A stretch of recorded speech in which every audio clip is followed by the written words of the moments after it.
So, hi, Megan. Hello, Alice. How are you? I'm doing pretty good. How are you? I'm good. I'm good. I'm glad to know. I know you're excited to have that conversation with me. Yes. I'm not sure which one, like who's more excited. I think we'll see. We'll see through the conversation.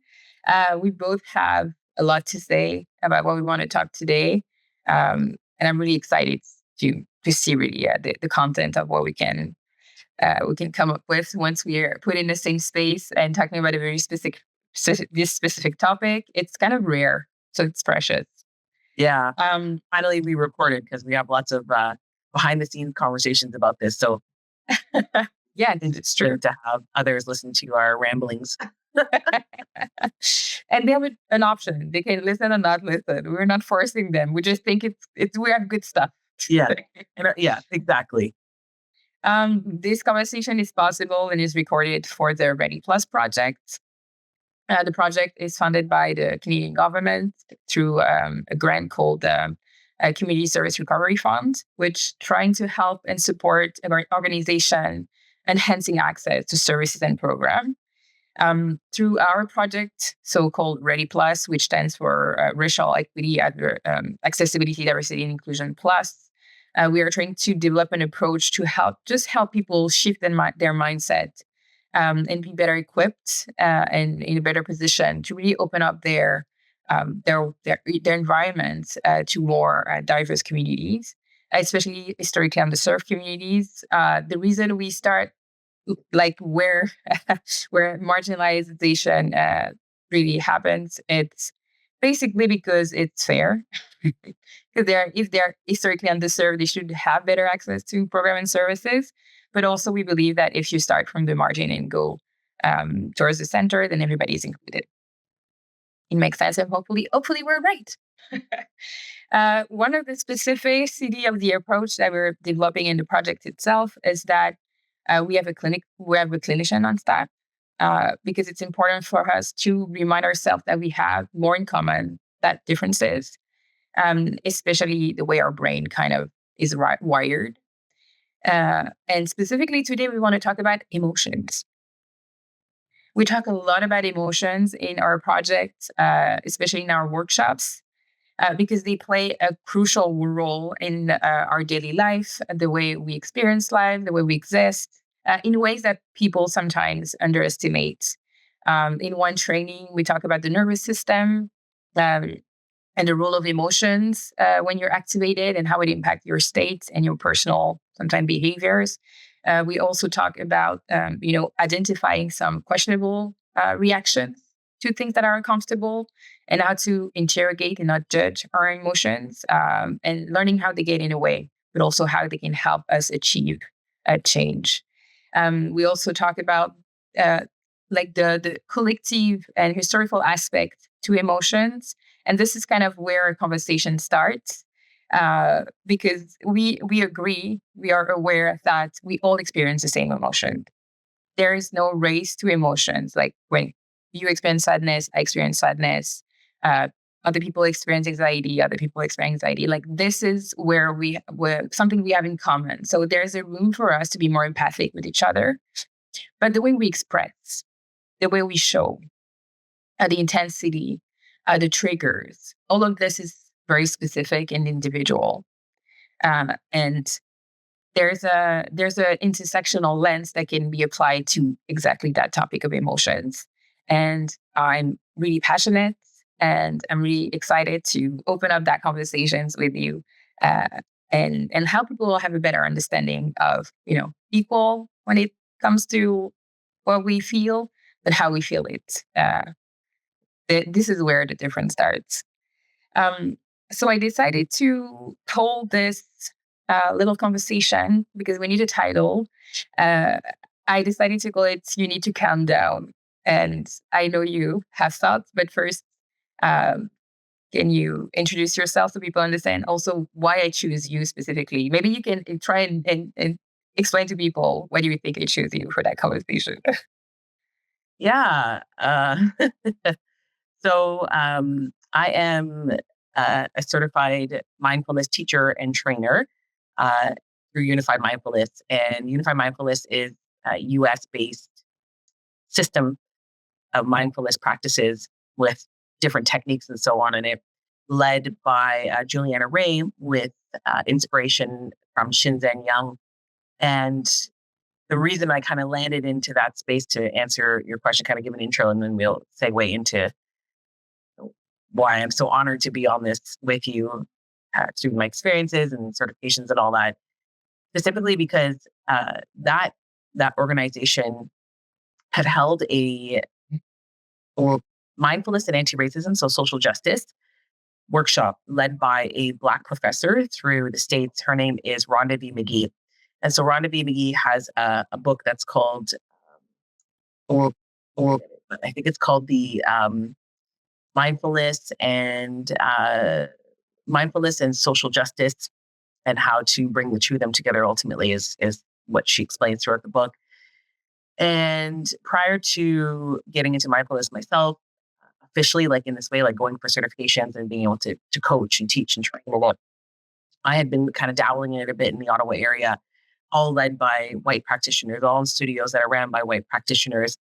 And same thing with the yoga spaces run by a lot of white bodies that look very specific, very thin, often white bodied, mostly actually white bodied individuals. And so for me, coming into Unified Mindfulness and seeing that they were connecting the dots between mindfulness and social justice was huge for me. I saw a huge opportunity coming from an HR background where I was constantly from pet to threat.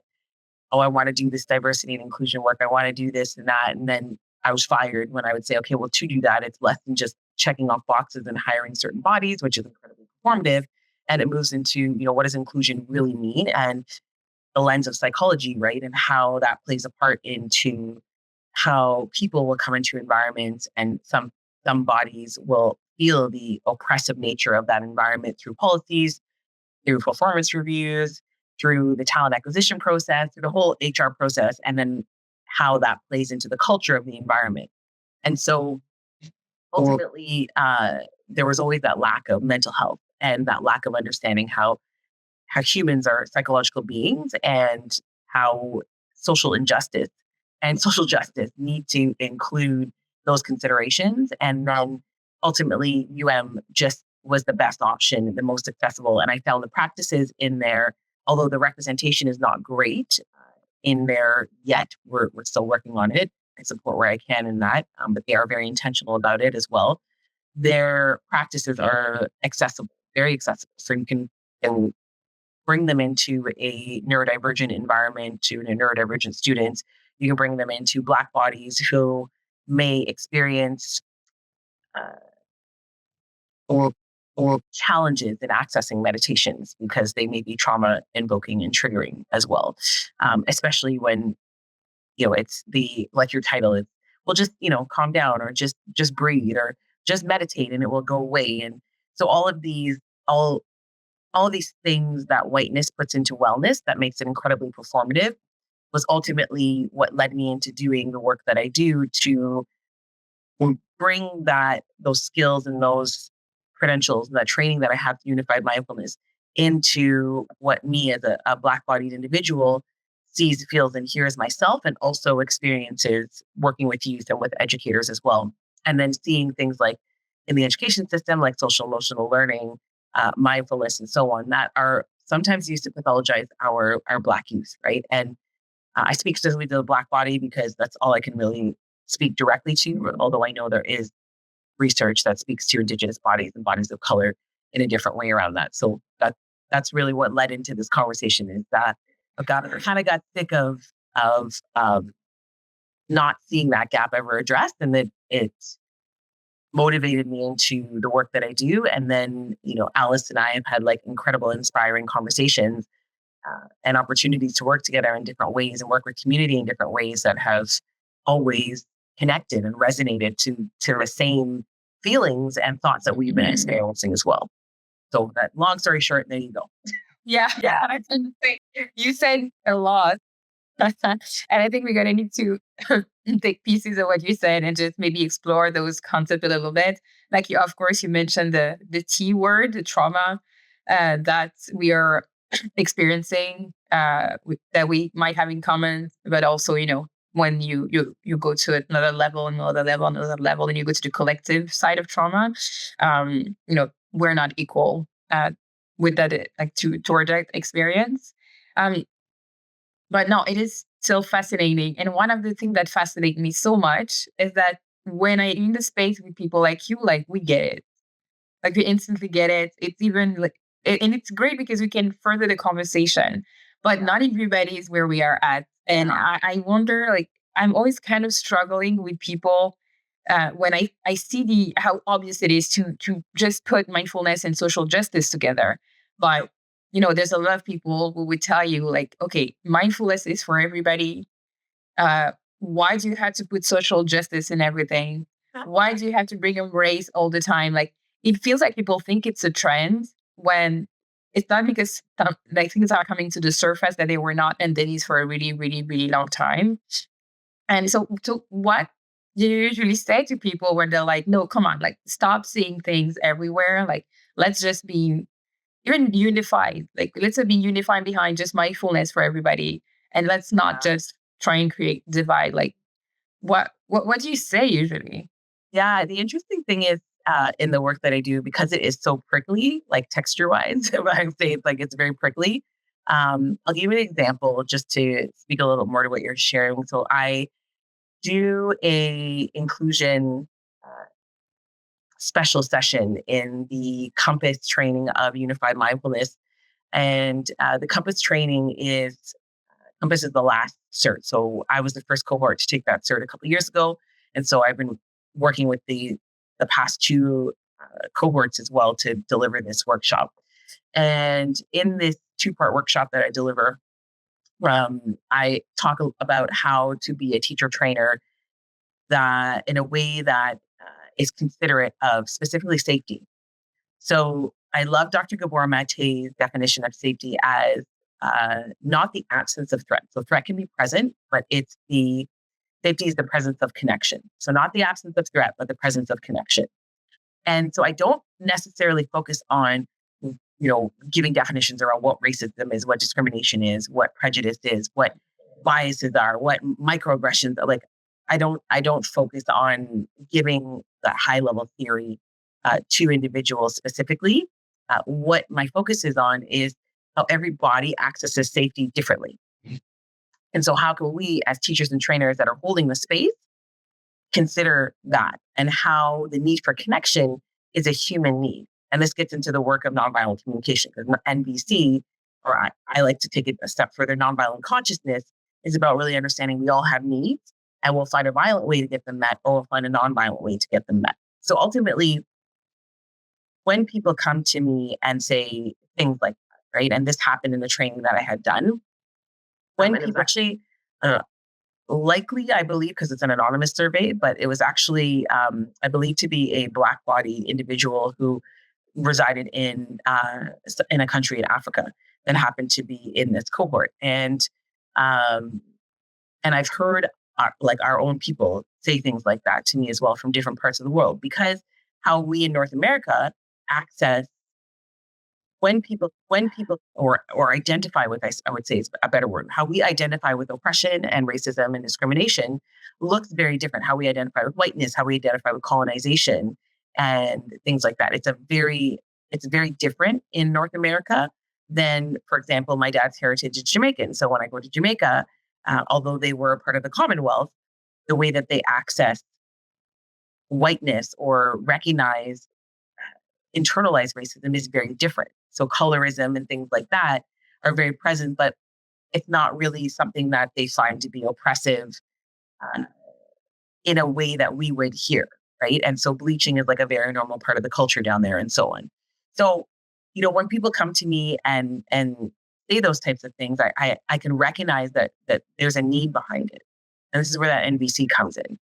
So the dismissive and the deflective behavior that they're displaying is typically because the need for them is to maybe feel safe with me as a facilitator. And so when I am bringing up that prickliness, and the skill of equanimity is hard for somebody to access, and equanimity is your ability to accept what's showing up for you from a sensory perspective, and I'll explain all that in a bit, just for those that are kind of new to mindfulness. And I'm using some language here, but ultimately it's from that place when people recognize, that they want the want that they have is for me to stop talking about and stop bringing these pieces together. But the need behind it is likely something that they might not have even identified. So I approach the conversation with that awareness.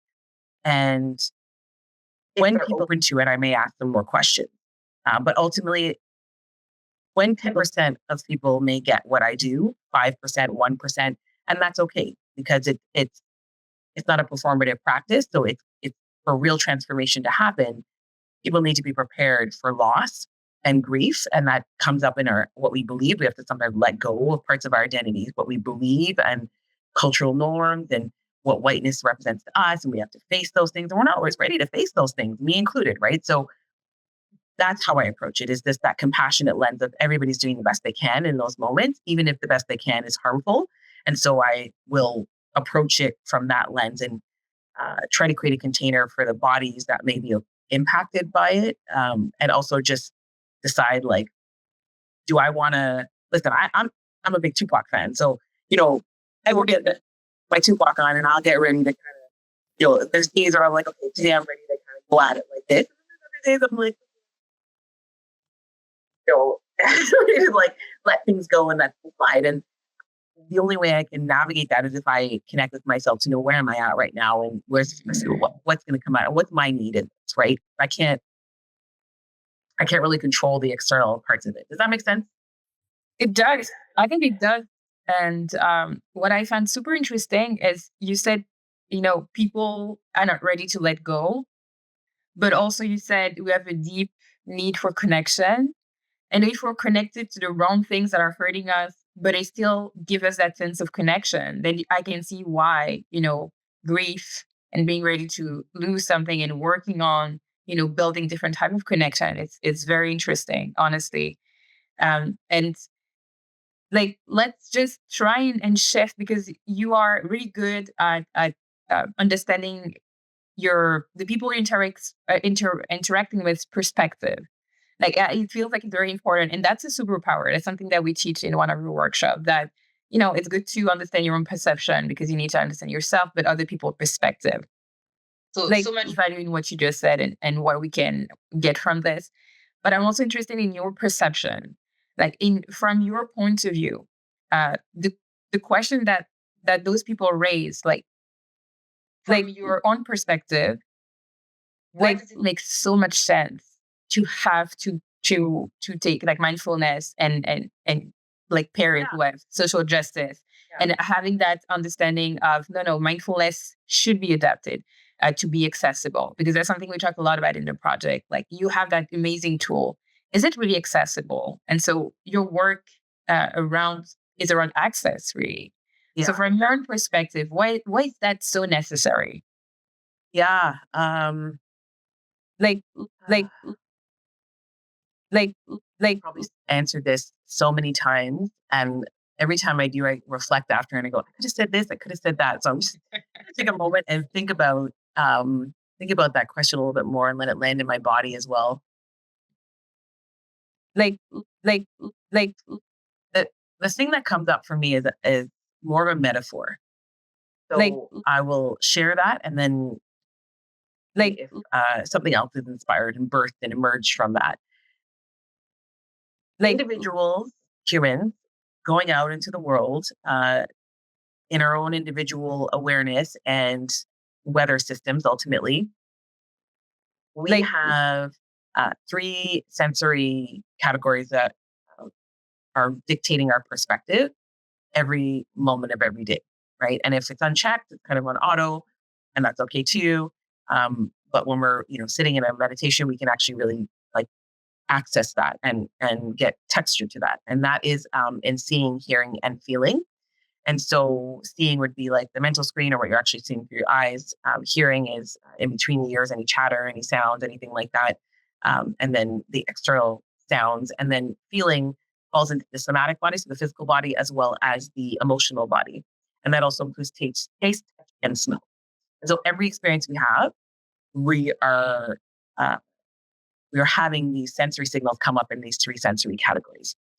So if we're going out into the world, this is the metaphor. So if we're going out into the world, and no disrespect to garbage trucks or garbage truck drivers or anything like that, but what I'm saying is more like, if we're going out and we are driving our own truck, and if our truck happened to be a garbage truck that's full of garbage, and we're dumping this garbage on all of our neighbors' lawns and across the city and so on, we're ultimately going to be impacting a lot of people, including our nature and animals and so on.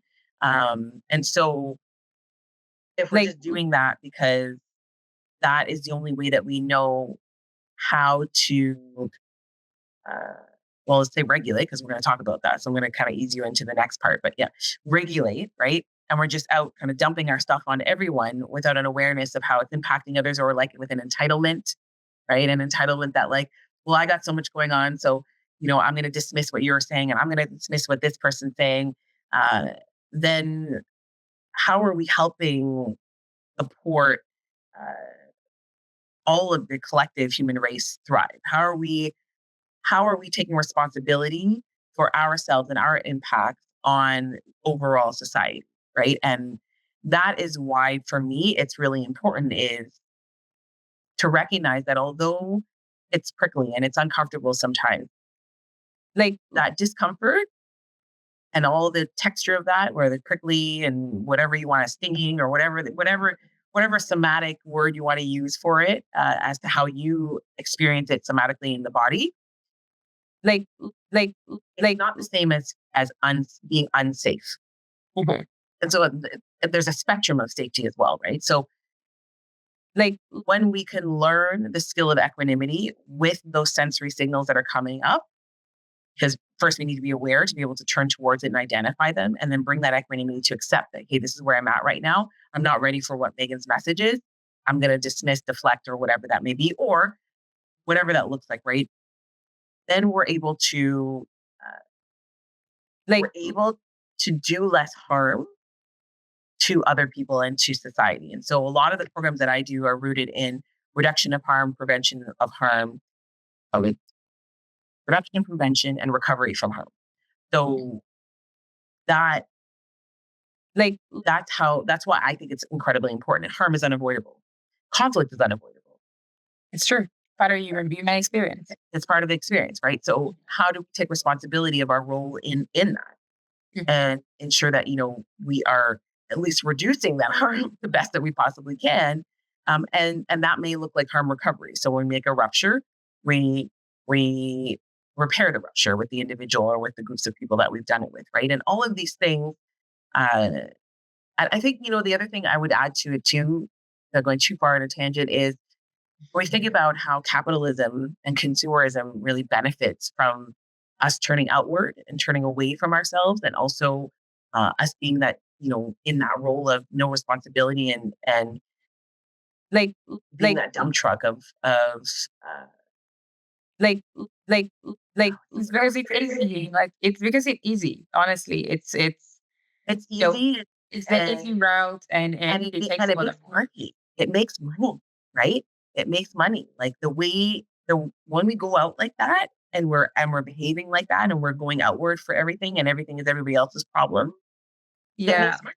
It's there's no money, there's no profits, like monetary profit in self-regulation, I can say, because being impulsive is very profitable for the capitalistic system. Like I know that you kind of touching a little bit the surface of self-regulation, and that's one of the important part of our conversation, because it's funny you mentioned something that's kind of part of my daily life and part of my worry around self-regulation. My kids have special needs. They have a disability that makes them extremely impulsive. And for them, it's really hard to self-regulate and regulate their own emotions. So I'm always worried, like, for them to have a credit card and have access to things that it cannot really control. And I think that interesting when you apply an intersectional lens to self-regulation and like the part that we're going to enter, the part of the conversation we're going to enter about self-regulation,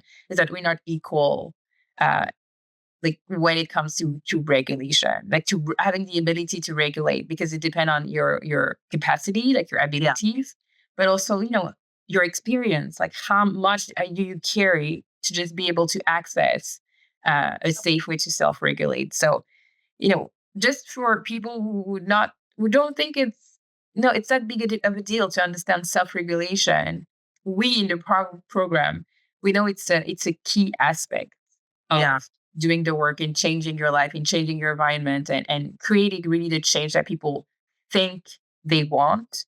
And also transform that change into something, the thing that they really need. So, why do you think, like, I know why it is important for me, why self-regulation is so core to the way I do my work and to the change that I want to create because of my kid's disability. Yeah.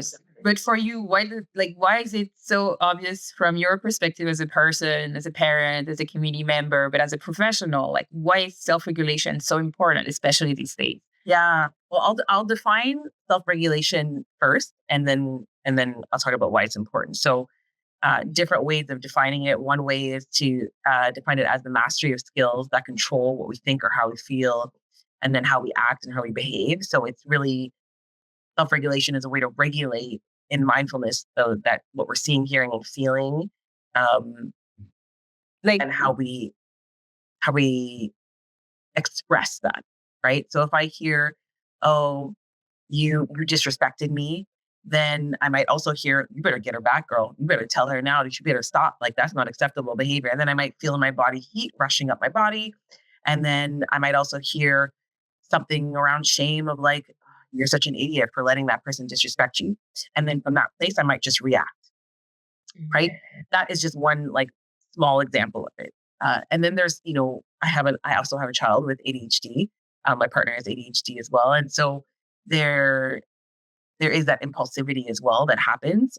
And then also recognizing that neurodivergent bodies, um, like, they need co-regulation, but it's, although it's necessary for them, it's not just beneficial to them. It's also beneficial for all beings to recognize that it is scientific colonialism, which is a definition that I learned in a text called Black Psychology from the States, that we identify with hyper independence versus codependency. Not codependency, interdependence.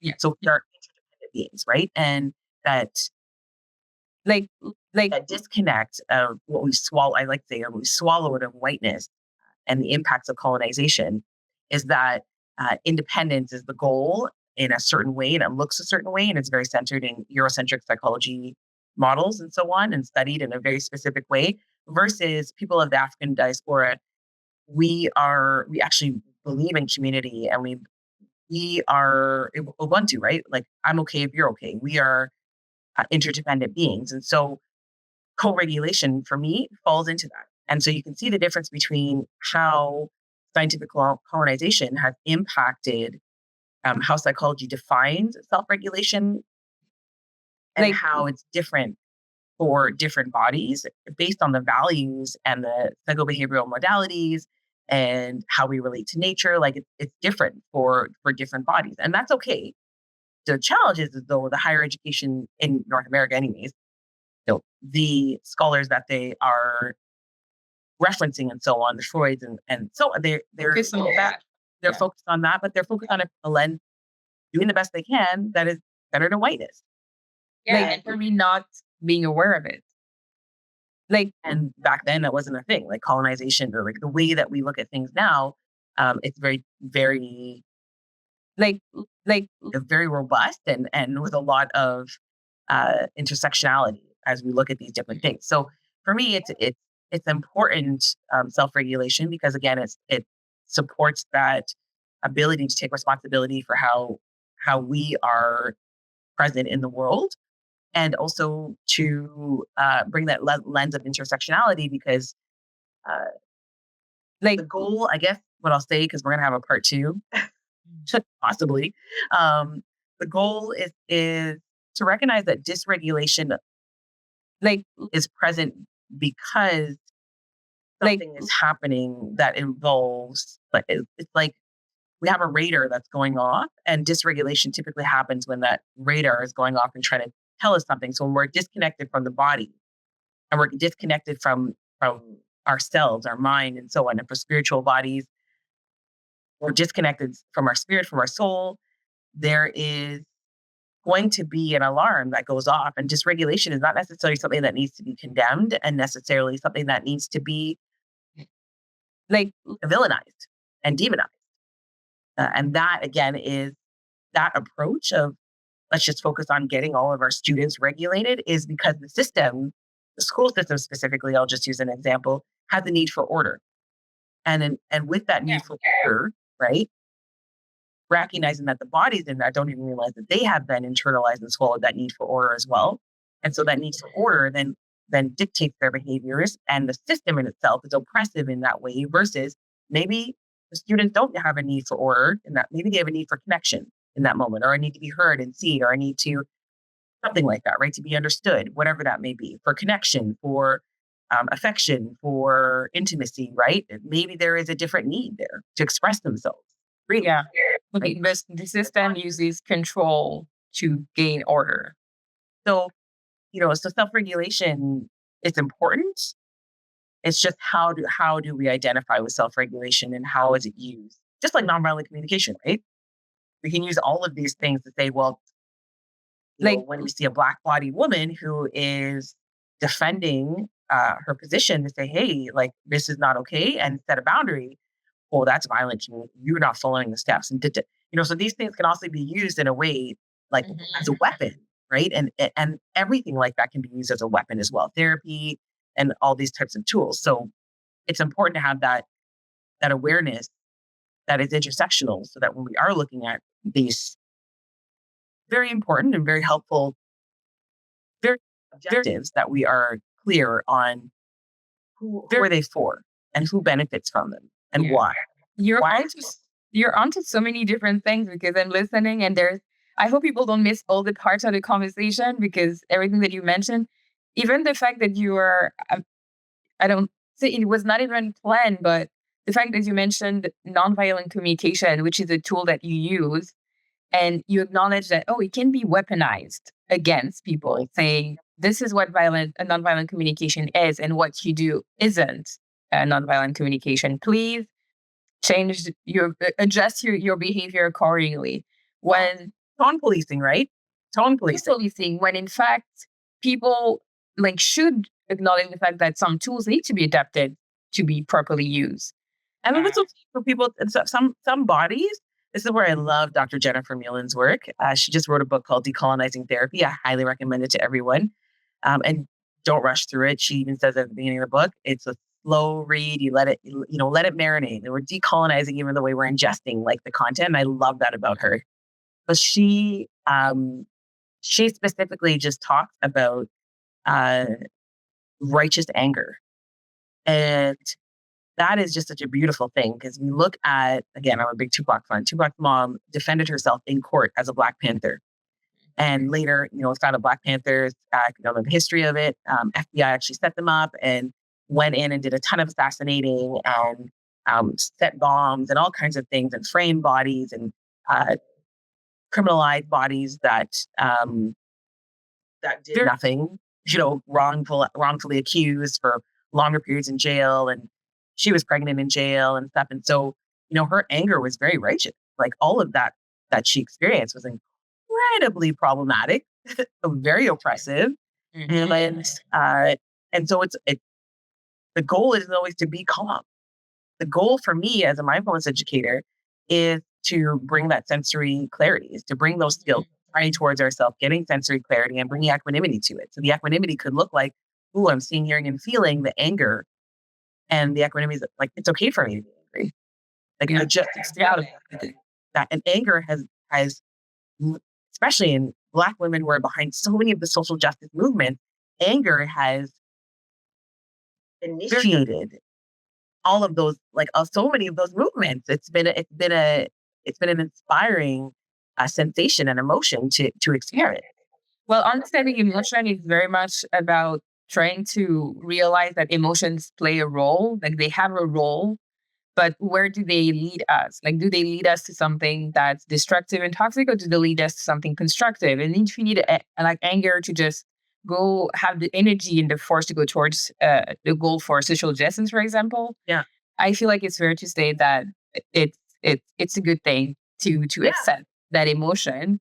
And honestly, one of the things that I've heard that was the most powerful, and I was not expecting it to be that powerful, but for some reason it being regulated is not being calm. You don't have to be calm to be regulated. Absolutely. And for some reason, I went through so many, and I'm like, I have trainings, my kids, like for my kids, and even in my personal life, my culture. I know we're going to talk a bit about culture a bit more, but like I knew a lot, but for some reason, when someone told me like being regulated is not necessarily being calm, I'm like, oh yes, How it looks. let that sit, let that sit a little, because you can actually feel all the emotions, no matter what the emotion is, and be regulated.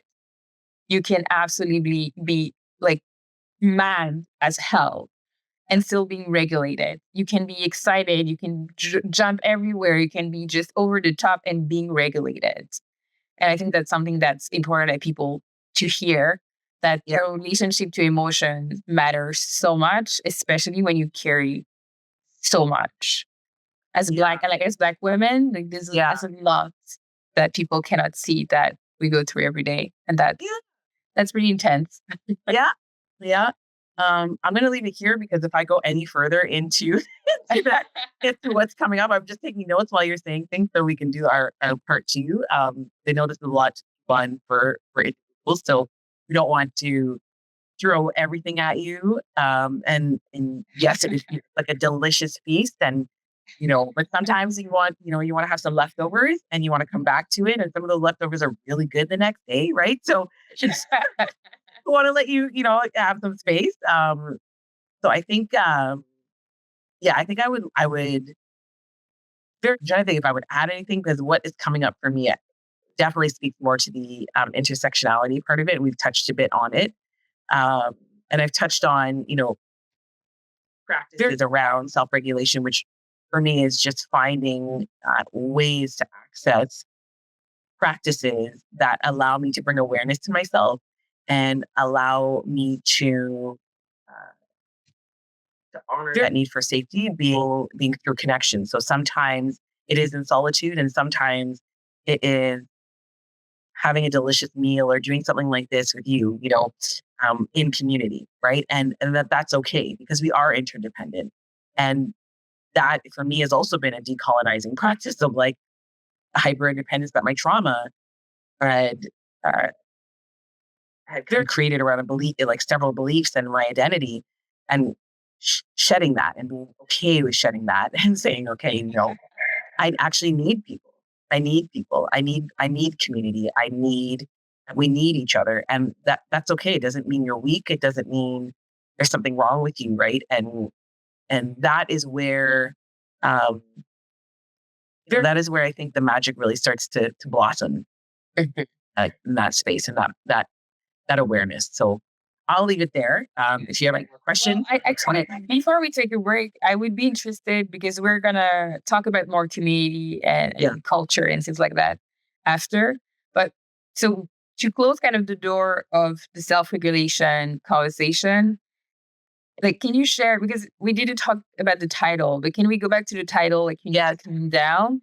How does that title would have landed with the Meghan before? Like having that awareness about self-regulation, and how does it land with the Meghan and understand self-regulation better?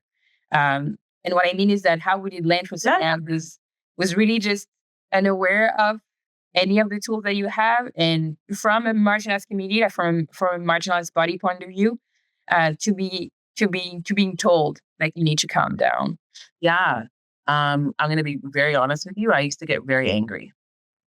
So when I was young in school, I've always had this activist heart, the heart for humanity, and inequality really, really irked me. And my dad would go into talk to my dad. He'll say, "Oh, I was in the school all the time with Megan, like the teachers are always, she can't write about this, she can't do that. And I'd say, why? Why can't you, And so I would always be challenging, uh, challenging the norm rooted in whiteness. I didn't know at the time that that's what it was, but I was like, why can't I write about racism, or why can't I write about the Commonwealth and the impacts of that in Jamaica and stuff like that in high school? And I was in high school in the 90s, and I experienced racism in the early 90s when I was in elementary school, late 80s. So from a teacher and multiple teachers, to be honest, but a specific, time from a teacher. So, the you need to calm down always felt very oppressive. It was more about you need to make me feel comfortable and you need to conform. That's how it always came across to me. And so with that, before I got it, that was kind of how I saw it and how I experienced it before. And so I get into these meditations and I get into these practices, yoga or whatever it may be. I go to these wellness sessions, sound baths, whatever.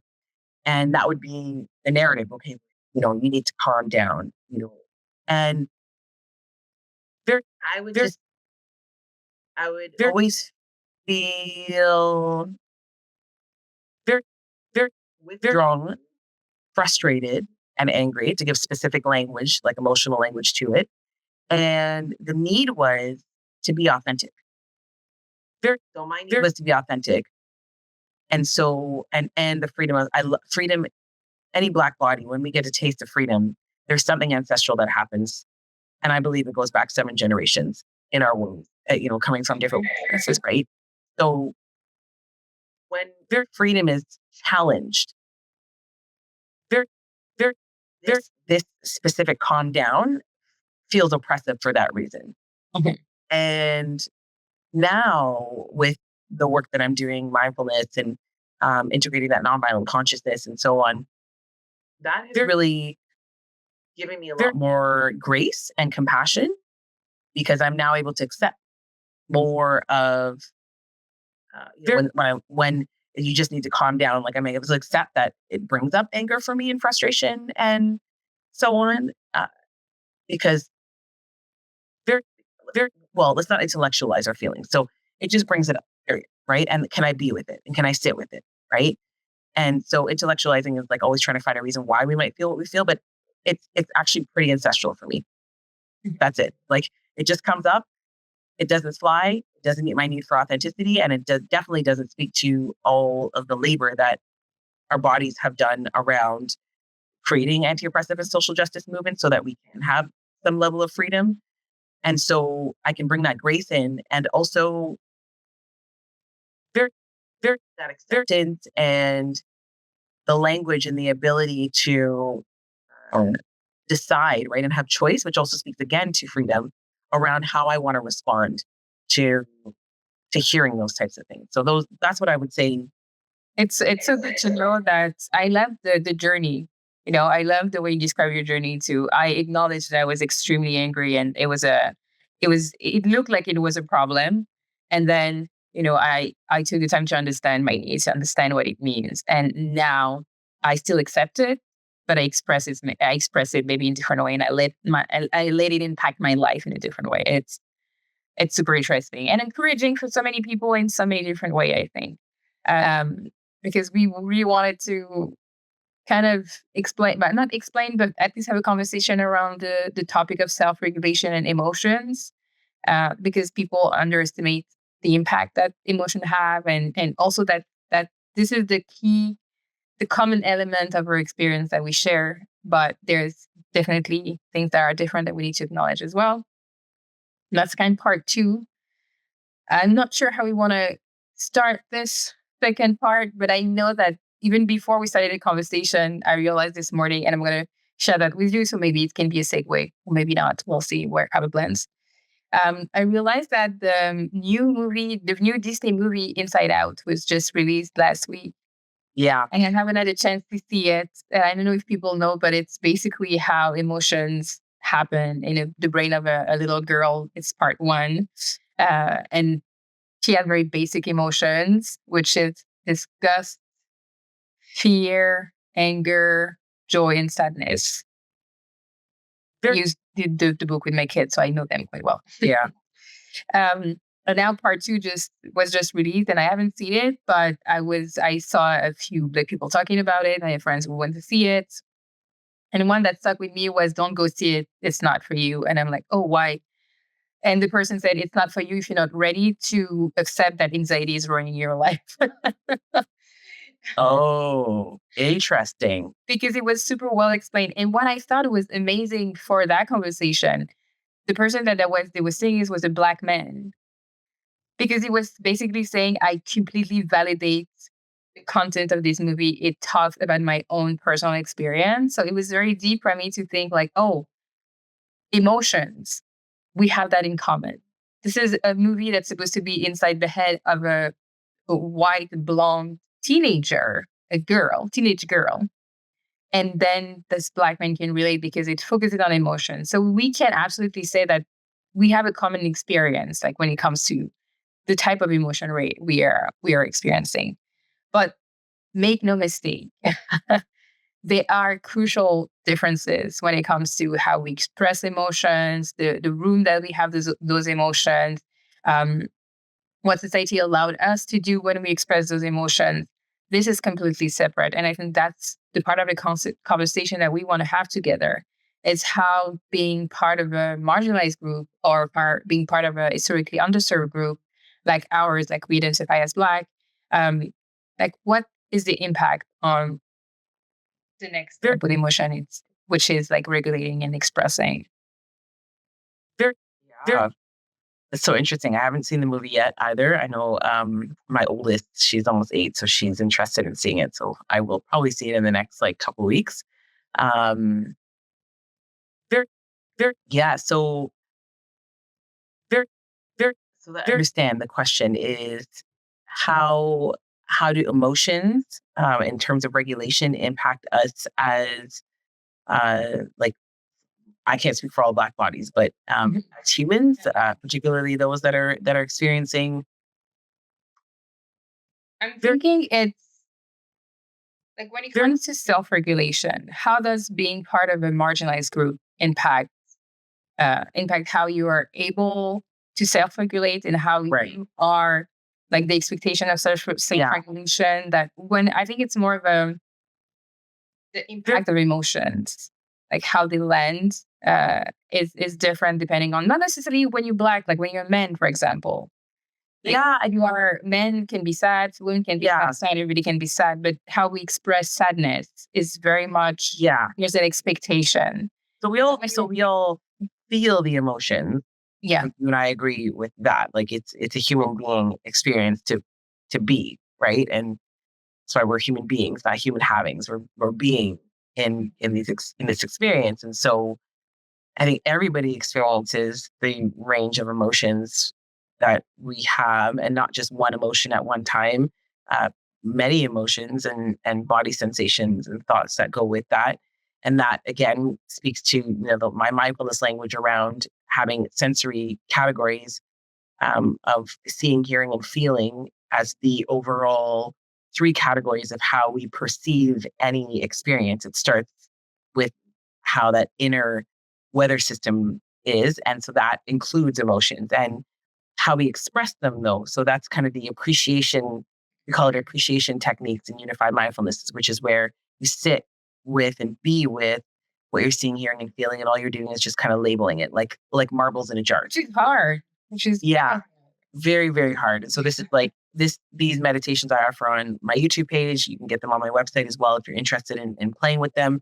And you can have active meditation. So you can actually get, coloring crayons and so on, and do it as kind of an active practice where you're doodling while you're in the meditation as well. And so you're just seeing, hearing, and feeling and being with all those 3 categories as they come up.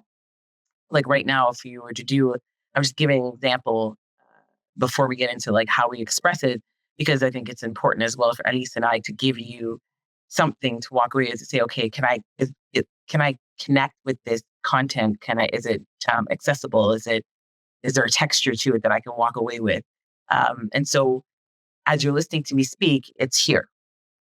Maybe if you take a quick scan from your head to your toe, there is a lack of sensation in the body. So you're kind of like, there's like a neutral sensation, there's no sensations at all, or maybe you're noticing emotions and physical sensations, that's feel. And then you're looking at the screen, or you close your eyes and you're still kind of, I can still see the screen on my eyes. And I can also see other things, memories from the earlier days. So that's also see, because there's a see in and a see out, a hear in and a hear out, a feel in and a feel out. And so appreciating that is just being with it and labeling it with that one word. Is it see, is it hear, or is it feel? Even in the mind is kind of pushing and pulling us in different directions with the chatter, or a song comes up, or shapes are showing up in our visual and you're kind of following that memory, or I should have said this. And, it's that starting over and over and over again in the practice. Even if it's an active one, you're listening to me speaking right now. Oh, you got, your mind trailed off with what I was saying. Oh, you come back. Oh, and you're aware of what am I saying, like hearing, what am I feeling, is all absolutely fine. And that's where the equanimity comes in, of accepting that that is your reality in that moment. And so how we express that absolutely differs. And there's a lot of factors that can impact that. So many factors. It could be your conditioning. It could be trauma. It could be beliefs. It can be a combination of all these things, by the way. It's always just like one thing. It could be Absolutely. many things, right? Some of our beliefs are rooted in trauma. And we see this in certain bodies that have experienced certain intergenerational trauma. So, for example, if we look at, and I'm gonna use gender loosely, but if we look at like a heteronormative description of a man, right? The beliefs around that would include that sometimes, and I hear this a lot, regardless of race as this definition of people by skin color, men in general in that bucket are not allowed to express sadness or anxiety or love. And Bell Hooks talks a lot about love and how it's pinned in a heteronormative lens, through that lens, as a woman's emotion or a woman's feeling. And we see this also in caregiving and nurturing as well, that, if you're in a heteronormative dynamic, that although, yes, women have maternal instincts as well, that men can be caregivers and men can be vulnerable emotionally. And so that's the expression of it. So they may still have the same, like similar see, hear, feel sensory categories that are coming up in that inner landscape. However, how they can express them very, very, very really depends on so many factors. And we see this with so many different bodies in general. And so then when you look at self-regulation as well, in that, how that is defined and how that is perceived and how that they're taught. I'm going to say as well, because it is taught, it is learned. May also be impacted by some of these cultural beliefs, the conditioning, our society, so many values, principles, morals, so many different factors, right? Can definitely play a part in that. Cognitive beliefs, ones that we might not even recognize, are subconscious in the mind as well. So that is what I would say to that is there are so many. I don't think I could even. Yeah. Well, I think when I connected to my own personal experience, it has a lot to do with, the two side of the thing. It's one on the side of the person who is experiencing the emotion, and the outside elements. And like my kids, for example, they have a lot of issue with self-regulation that comes with their disability.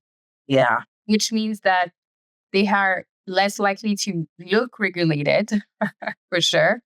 And they can be very dysregulated, but the way they look, who they are, the size of their body, the color of their skin will impact the way people react to their dysregulation. Absolutely. And that is a factor that is very important for me to integrate into to consider as a parent. And that's a real source of stress, knowing that the way they express their emotion can make them unsafe. That is a big part of it too. I'm going to ask you a question because I had this this feedback with my neurodivergent daughter that she down regulates through when she has anxiety. This is very typical for people with ADHD or autism or on the spectrum in general, that they can mask. And so when they have anxiety, they down regulate. So it almost looks like sometimes if you know the language and you can identify it with it, it's a dissociation. Essentially, there's like a form of it.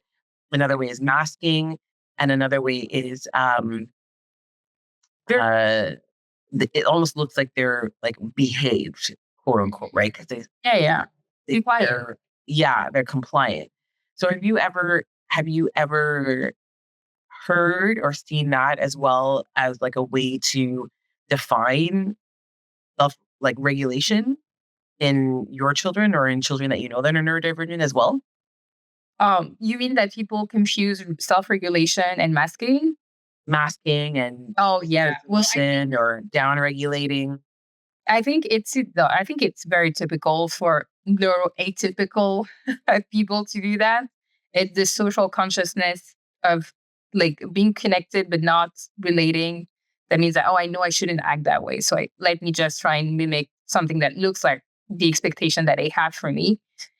But I think maybe you see that. And I know if she does it with you, but for us, if they do it a lot outside of the home. I mean, in the home, the emotions are coming out one way or the other. Like they're not like masking, even like down regulating. It means like you're putting it somewhere in your body, and it's gonna have an impact. So yeah, I see it all the time, but I see it even more. I know it happened when I'm not there. When they come inside this house, they explode. I'm like, you pretended to be regulated for part of all day. Your day. And now you're letting the truth, your true self shine. Because you need those emotions to go somewhere. So this is something that we are very aware of and we're very careful with. And I like to tell my kids the same thing over and over again, is that emotions are like farts. It's better to let them outside, but you don't fart. But you don't fart on people, though. And that's another part of self-regulation. Like you cannot, like you need to do it well, and you cannot use other people to regulate yourself if they're not willingly participating into your regulation. Yeah. There's another There's codependency and then there's co-regulation, right? So absolutely that touches on that, but we won't get into that right now. But yeah, no, that's not the topic of today's conversation. But I'm also interested in like opening the conversation with expectations. When I say like, what is in the impact of being part of a marginalized or oppressed group, and then self-regulation, it's also that going back to the title, like you need to calm down. We're not equal as to how we can achieve that level of regulation, because we are activated by different things. And the more identities you have, the more triggers and activation you have in a day. What experience do you have with people who really want to do better at mindfulness, as self-regulating, understanding their emotions, but I facing that layers and layers and layers challenges just to get there? I mean, I have a lot of experience with it, honestly. That's primarily what my one-on-one clients and a lot of the group work that I do. When people feel safe enough and courageous enough to be vulnerable about that, often are met with a lot of that inner critic and inner judgment. And it can be different reasons as to where that's coming from. It could be like an traumatic experience or conditioning from our parents or society, or so many things, I should be this, or I shouldn't be feeling that, or this is a bad emotion, or this is a good emotion. The key I find that has really supported me and that I pass on to my clients as well, is that equanimity piece. So that ability to practice accepting the emotions that we're feeling versus suppressing, repressing, dismissing, or deflecting them, or projecting them as well, right? Which is what you were describing, which is, when we kind of throw it up on somebody else, right? Okay, it's like just get to the toilet bowl, right? Like don't throw up on other people, like the part, right? And so we can do those things very, very, very in our attempt to get regulated and cause harm. And so, yeah, go ahead. What aspects are specific to intersectional identities that are more that have faced a bit more level of oppression, for example, more level of stress? Yeah. Like, what is specific in that experience to those people? So one of the identities, the biggest demographic I work with, to be honest, is youth and women. Okay. So those that identify as womb holders, queer and women, have shared very neurodivergent, neurotypical, all equally have shared martyrdom, like this, especially Black women. I primarily work with Black women and women of color, women of bodies of culture. And the biggest thing is the cultural conditioning is that if you're the woman in any dynamic, that you are the one that is to serve everyone else before you serve yourself. And so when you've internalized so much of that, what ends up happening is when look at, again, nonviolent consciousness, you can't even identify what your need is, because immediately what comes up is, I shouldn't be doing that. I shouldn't be doing that. I need to be taking care of this, or I need to be giving. And then we tie our self-worth to that giving, right? And so it's like, I'm worthy of love and connection when I am XYZ, serving others, right? And so our identity, our self-worth gets completely tied. And that is ultimately creating codependency, because then it's always this scarcity of, I will be XYZ. I'll be happy when this happens, or when I've achieved this, or when I've achieved that, right?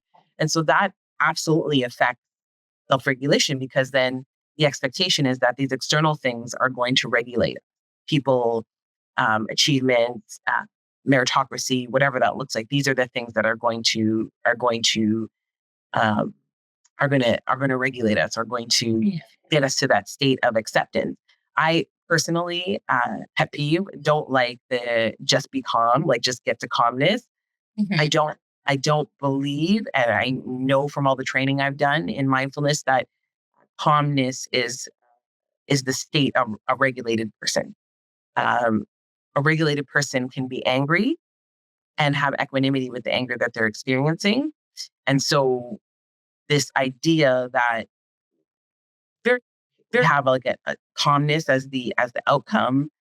That's the goal, and this is where I need to be. Right. Then it's also dismissive to your own emotions, because you're not listening. Exactly. And so I think when we look at the history of again, I'm just going to speak to Black women and Black men as well, that we are so tied to that giving and serving others before ourselves, that the regulation, the self-regulation piece of things is harder to access. And especially if it's tied to an outcome, a state, right? Which is calmness. Calmness is a state. It's a feeling, and it's a state that we can get into. And so that's not always accessible to everyone, and that's okay. And when that's the goal, and we get into, okay, I'm gonna regulate myself now, and so I'm gonna do this, and this, and we don't get to that state, there's a frustration that happens, because we desire it, so we're craving and desiring it, and we are and we can get higher in aversion. Yeah. And so there's like a push and a pull between avoiding where we're at and accepting where we're at, and craving and desiring to be somewhere else, versus the equanimity is right down the middle of watching that push and that pull between wanting to be somewhere else and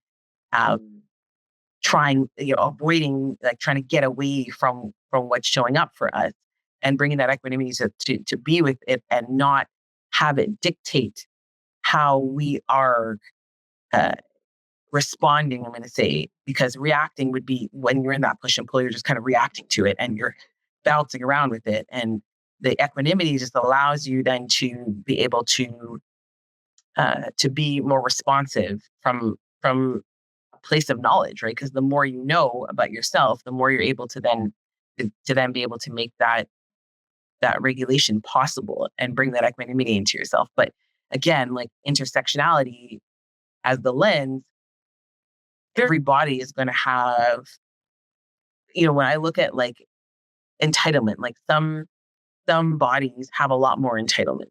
And so that entitlement will show up very differently from martyrdom. Mhm. And so that is where we need to be mindful of that. And I always ask the question that Dr. Jennifer Mullen always says, who is it serving? Who is it made for? Like, who is it made for? Who's benefiting from it? And who is it serving? Very, very. Like, do you think when listening to you, do you think that because you have the analysis? I think what I like is that you're like, this is where people are at. I'm able to have, like, you're always in perspective, which I love because it is a superpower. And so you are very powerful for that.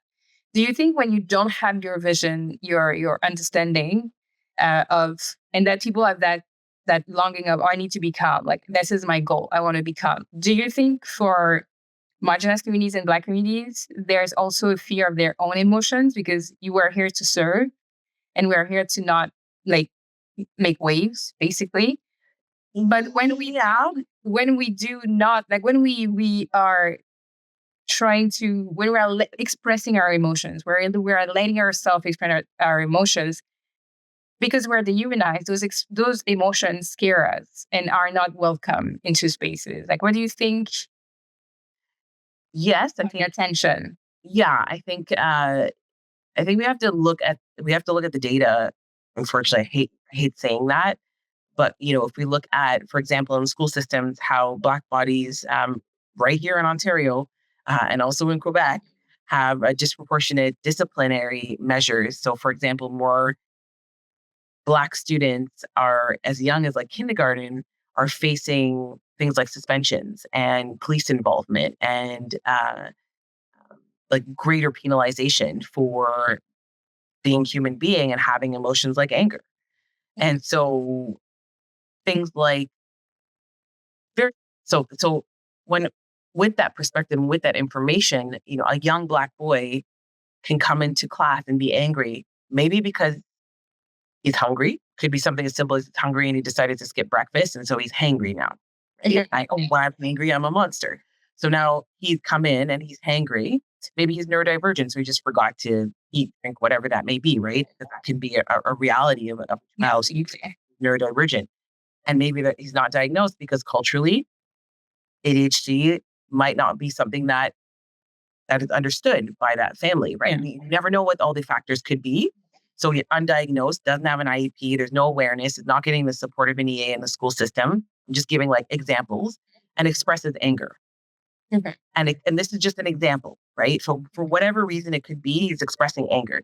That actually could put him in a lot of danger. A young Black boy is already adultified, just like young Black girls. And so the penalization is met the same as it would be for an adult versus, okay, this is just a kid who's expressing anger.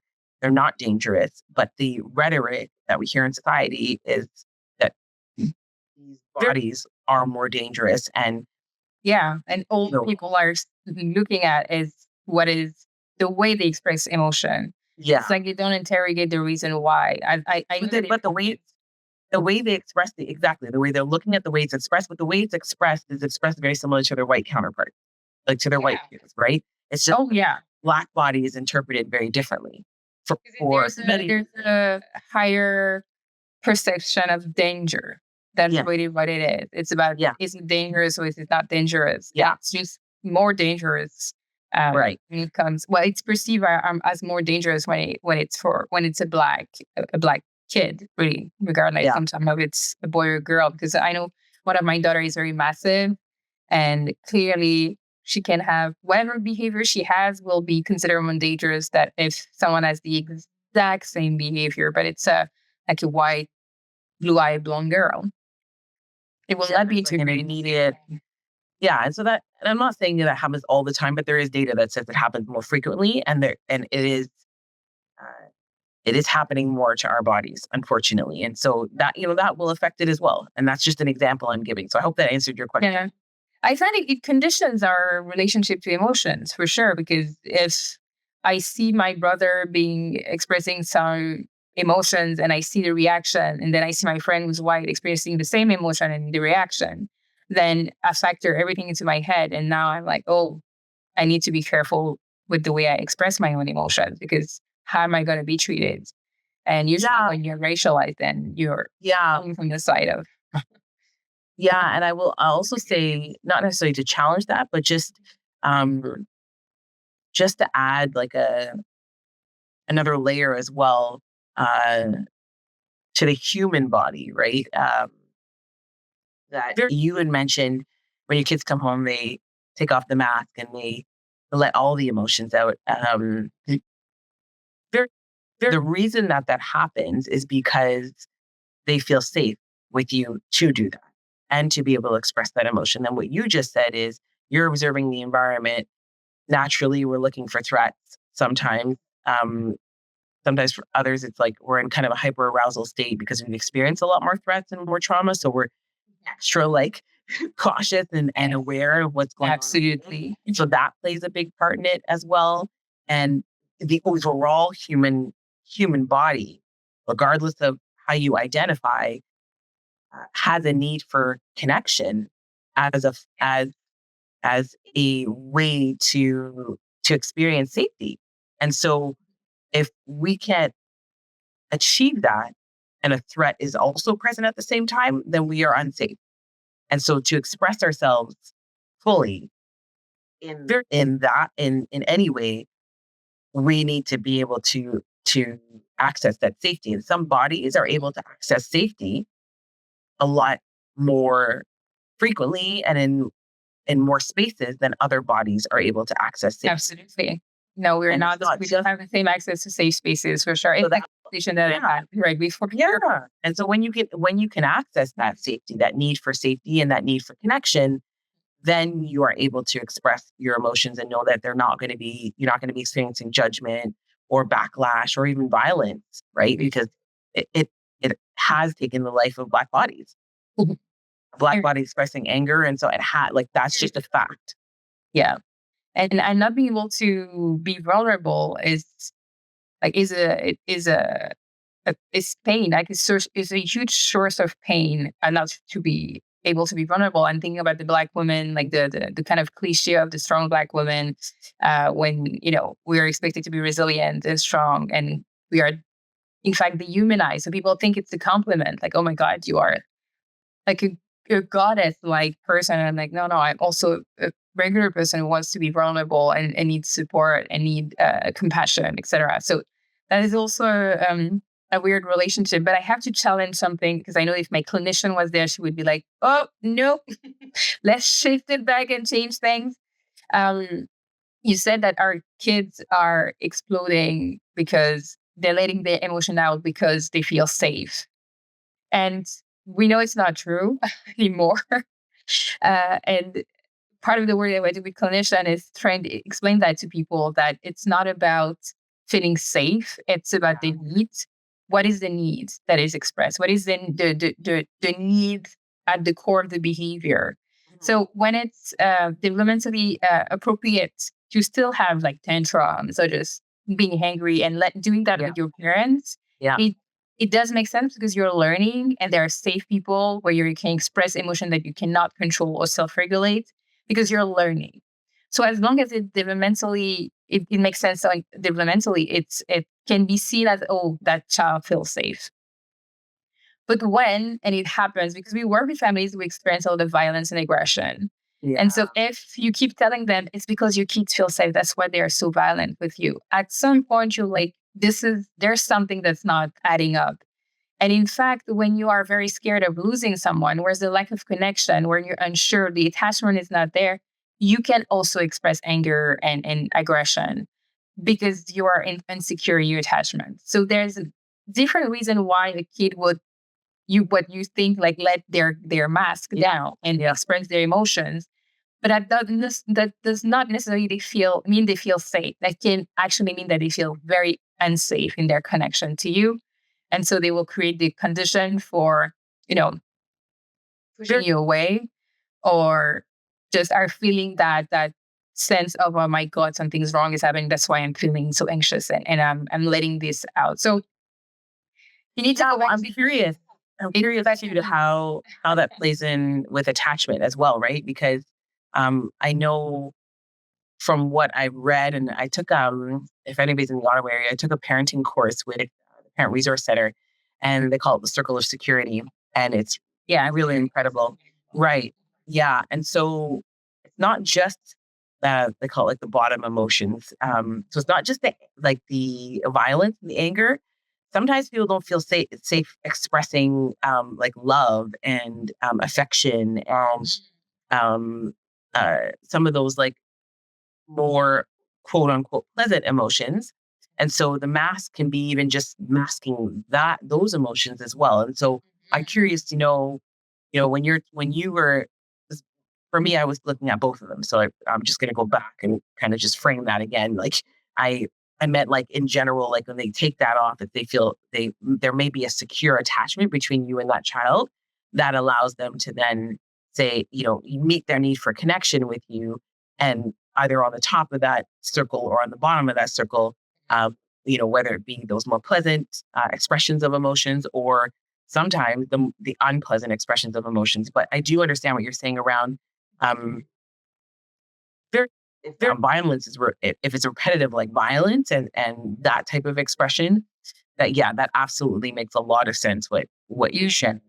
Because weirdly, and that's the fascination of the human experience, and also part of the conversation of interrogating how do we experience life as member of different communities. But I think what's fascinating is that sometimes you create a condition of the thing that you fear the most.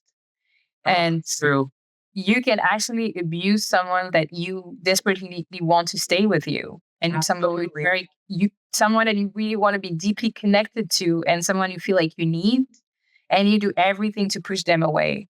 And that's also when I say, like, in your situation, what you were describing, it's there's a need to just let those emotions out with someone that will not make us feel like fear or anxiety, not gonna make us feel worse than we already feel. So the need is just to let things out, and I find someone safe to do that. So you have to interrogate the need.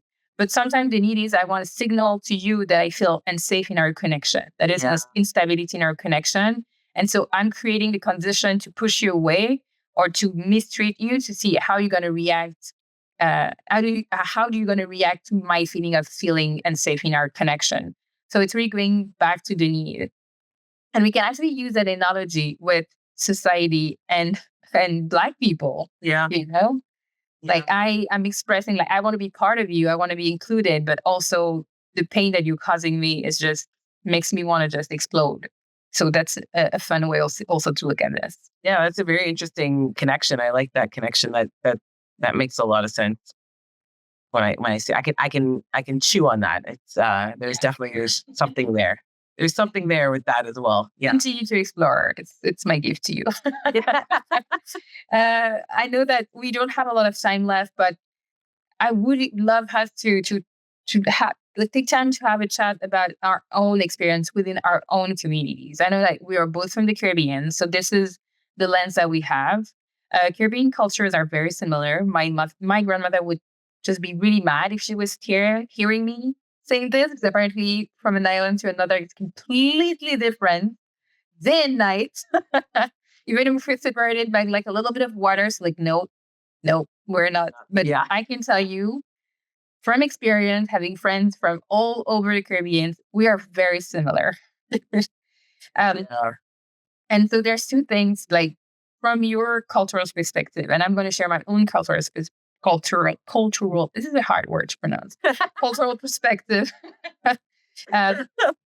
There's like self-regulation expectation, and the way self-regulation is taught in community is very specific. Like, what is your experience about how, like, what was given to you to help you self-regulate? That's very cultural. And how do you perceive those expectations as to how you behave when you have emotions? Like, yeah. So the first question, which was, what were the, how was I taught self-regulation? And for me, I was never really taught. It was never like, hey, here's a way to self-regulate. Um, Self-regulating was not even a word at all growing up. It wasn't a thing. Uh, what I would hear though would be around like behave and listen and do as you're told. So those were things that there, those were things that were communicated and that I understood as as a way to regulate me. But was it self-regulation? Not necessarily. And the way that I would internalize self-regulation, like in terms of seeing the example in my caregivers, my dad's mom was Jamaican, and my dad, my mom, who is actually from Nova Scotia, would be very. The behaviors would typically be rooted in um, very those very very very dismissive and deflective, and rooted in a need for order. So, needing like maybe wanting control, but what the control gave them would be, that need for whatever that may be. Sometimes it's order, sometimes it's competence as a parent or a caregiver or an individual, right? And so, you know, having a need that they're not aware of, but trying to control my behaviors and my emotions would look like either dismissing them, deflecting them, ignoring them, getting anxious about when they show up, uncomfortable, and then often it would lead to a lot of they're sending me off on my own, essentially, right? So either I'd be met with like physical violence, I'd be spanked or whatever that may be, or I'd be sent off, and it would be, go figure out like your stuff, and no way to actually do that. It's just like go and figure it out. So that the first question. And the second question, repeat the second one that you had around that, around it was expectations or Uh, because I think part of the research that we use to support families shows that there's also an aspect, because we say self-regulation, and because this is why I wanted to close with this. We say self-regulation, self-regulation, because it starts with you, because it's those are your own emotions, so you need to understand them. You need to be able to do something with them. But there's also a community aspect of regulation. And so community regulation is a thing. It's a very powerful tool, actually, to teach kids to regulate uh, their emotions better, because they see that it's an expectation that it's shared among their peers, that shared in the community. And it's an example of people who are able to self-regulate through the influence of the community. And so their question really is like, were you aware of some of those expectations? And if you were aware, or if now reflecting, like the impact that those expectations had on you, and your vision of what you should be doing with your emotions. Yeah. I want to touch on the community part because I think I've I've talked a lot about, how it's impacted me, and specifically just the internalizing of that. I pushed down a lot of my own emotions, and as a way of thinking that that was regulation. But inside, I lived in chaos. It was like a lot of anxiety. I still suffer from anxiety and other mental health challenges that will show up and be very crippling to me. Feelings of inadequacy, things like that, no matter what I've achieved or whatever it may be. It's kind of always like this lingering thing. And it all had to do with this illusion and misunderstanding of what self-regulation really was. And so, the perception that self-control was like a specific way. It was like calm and cool and collected all the time, and never fully expressing myself, which caused that suppression and the repression of those, and they bubble up into illnesses and other things showing up in my body. So it impacted me in several different ways. And I think I've talked enough in this about that, but those are the last pieces I'd add. And the community piece, I didn't see that example of self-regulation, to be honest. Growing up, I witnessed it in the kind of shedding and the disrupting and the unraveling of all of those layers for myself. And my father, uh, was an incredible father. He was very engaged and he was very active and he advocated constantly. He was not a dad that stood on the sidelines when things were happening in the school system and so on. And so, but when it came to emotions, when it came to, when it came to emotions, that was different. That was not, and he was ex-military, served in the Canadian Forces when he moved from Jamaica. So his his way of regulating, co-regulating us wasn't often uh, very, very, wasn't in a way that was spacious. So when I look at what self-regulation as a community looks like, actually attended something today that was like bang on with what you're saying, and hosted by an individual named Dale, who I do the Thrive program with, incredible individual. And her and her husband had everybody there, and there's some other facilitators. And essentially, what it was is a space holder. And so while we experienced through the sharing with each other dysregulation that showed up, which was righteous and valid, as things may have triggered us as we were listening to each other, we were able to be with ourselves, not center ourselves, but be with ourselves, as well as being with the other bodies that we're sharing, and then be held and hold each other through that. And so that is what, to me, that looks like as a community. And we do see that example. I just didn't, unfortunately, grow up with that, but we do see that example across many different cultures where people get together and they support each other, whether it be in the institution of a religious institution and that environment, or whether it be in a specific community, or like geographically, like you're in a specific community area, or a community culturally, or a community like a family body, a culture, a curation of culture between bodies that are rooted in shared values.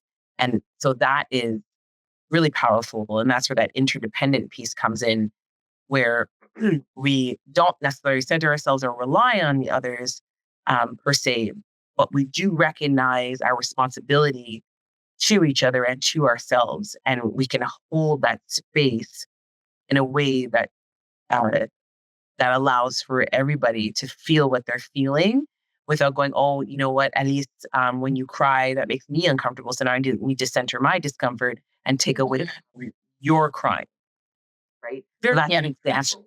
That's an example of it. Or when you show affection, at least because I can't connect with that kind of intimacy because I just didn't have secure attachment growing up. And so it makes me uncomfortable or whatever that may be, I'm going to respond in a different way, and it might be violent in a different way. Right. And so, that is the opposite of the holding space. And there's the regulating as a community to me, and the regulating as a community is being able to go, okay, at least it's affectionate. I can't identify with that. It makes me uncomfortable. What's happening in me? And can I be with that ease at the same time? Yeah, it's like you're constantly learning from your environment when it's an environment that it's welcoming and safe. I think I like that. And because I think we've spoken a lot, we've said a lot of things, so we're gonna let people digest everything. But I really want to tell you what I really liked with our conversation. I think the way you see things, like I said it a lot, perspective. People underestimate how powerful it is to really cultivate the just the flexibility and the skill to understand other people's perspective. I truly believe that, and you do that very naturally and flawlessly. Not all the time, but in our conversation, my partner will tell you sometimes. Yeah. When I'm out of my window of tolerance, I tell you I'm like anybody else. I'm just no. But what I mean is that for that conversation that we were having, I was really trying to guide you to talk about like the specific experience of Black people, for example. So I was asking like general questions, and I was like I was waiting for you to be more specific to do Black people. This is how we are. This is how we're, and you always want to stay in a zone where this is what it is. You're right, but we are aiming for something different. Like we are trying to create change. We want to have like a transformative impact. We want to have to. So you always strive for that transformative conversation where you're like, That's hard too. Like we experience depression. That's but so this is not everything that has to be known about us. Yeah. It's not just what we are. Like we are more complex, and you always go for. There's so many different factors. There's more complexity. There's more layers, and amazingly, you got to a lot of things that we teach, which is multi-layered identities, multi-layered stigma, multi-layered complexities, multi-layered impact of things like trying to not to simplify. And I find that I went to with an idea of the conversation and it's something that was a bit simplistic, and you were like, nope, the world is more complex, but also the goal is more righteous. It is, we want to be good. And through some of the tools that I have in your toolbox, because clearly, like you're like right away, you experience this, you do this, you do that. Like I see you shine. Honestly, you really shine in your role, and I find that I learn a lot about like it's like I have hope because I wanted to look at reality the way it is. Like I wanted people to have a look at reality, and you're like, we could, but also we could imagine something different.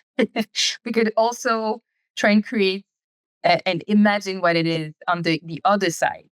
You know what I mean? And I think you already like a step ahead. You're like, at least your little project is good, but I am the solution. So let's get to it. No, I hope that's not the case. No. But I think that's a good no, because listen, there's a lot of people who need those conversations. They're not there. And some of them, they don't even see how they can get there. And I'm thinking of parents who are like stuck in crisis, stuck in despair, stuck in I don't know what is gonna happen. And in a very, very dark place. Having a voice that is like, I hear you, I see you, but this is not where you're gonna stay forever. This is not your forever state, because I have tools that can get you to a different state. You know what I mean? Let's play in the sandbox together. Tools can sometimes sound heavy, right? Tools sound like these things you carry around in like a big tool bag. Let's call it like a sandbox that we can play in. Let's play together. Like you bring your pail, I'll bring my shovel. You bring your, Well, I love to excavator. I love to build stuff. So the tools will be better. When I hear tool, I'm like, hey, I can build something even better and more fun. But you're right. Words matter. We also teach that. And I think, whatever lands with people, like there is a way to help. Exactly. There's a way to help. There's a way out of, you can dig yourself out of this hole. And I was expecting to be sitting in the hole with you and say, look, this hole is really not great. And you're like, okay, but it's a hole of it. We're not meant to stay here. So so I like the dynamic that you offered and you brought to the conversation as to, we can figure this out. And you were really generous with sharing, like, really candidly, this is how I was before. Like I had anger issues. I wasn't given much when it comes to self-regulation. I didn't see examples, all of that. But then I realized that that's what I was giving and this is where I was. And then I decided that I wanted to change things and I want to work on things. And this is what I did. And now I can help other people. So I think I commend you for that. And I'm really grateful that I was able to have that conversation with you. Well, thank you so much. I'm humbled. I will just say again that I'm still on the journey myself. It is, it depends on where things are in life. Things hit differently at different times. But I'm always surprised. I don't want to interrupt you, but I realize that you are always like shifting back to say, I'm not perfect. And you please stop doing that. But I'm not. It's true, but I'm not. I really am not perfect. But listen, accept the compliment. It's not about perfection. It's about I think you underestimate the willingness of people to stay in a position where they're in pain but they don't want to change. Yeah. And I think it's always, and I'm not like that at all. So there's a lot that I can relate, and I acknowledge that. And I'm always surprised that people, even when they're in pain, when they're suffering, when things are bad in their life, they still don't have that thing that makes it enough for them to want to change or look at themselves and change and even start the journey. So I'm still very impressed that you embark on the journey and you really wanted to better yourself and you get the training. Like there's a lot of value I saw people, I see people, and I know people who just stay stuck and do nothing, even if they have clarity sometimes. And Yeah, it's tough. It's tough. Sometimes the grief and the loss that comes with making change, is just, it just seems too much. Insurmountable. Yeah, it's still unsurmountable. Too much to even, it's almost more comfortable and safe, unfortunately, to be in that position there. And because it's known, it's known. And so to go to the unknown, who will I be on the other side of that? So yes, I'm taking the compliment in. I mean, you just said it yourself. I mean, you were brave for starting the journey. You said it yourself. I'm taking it, Ellie. I'm taking it. I'm going to take it. I'm going to take it. I'm going to chew on it. Like, if there's like resistance, because I'm always like, there's more. There's always more. But that is the acceptance part of, it's not, time is not as linear. The journey is not linear. It looks like this. You're up and down and around and around. And it's just a reminder to not get caught in that scarcity of, I'll be enough when, and and just accept, where we are. We're all Earth. Yeah. Always students to the universe, I tell you. Oh yeah. That's a perfect way to end this conversation. I love that. Yeah. Well, Thank you all so much. Thank you for having me.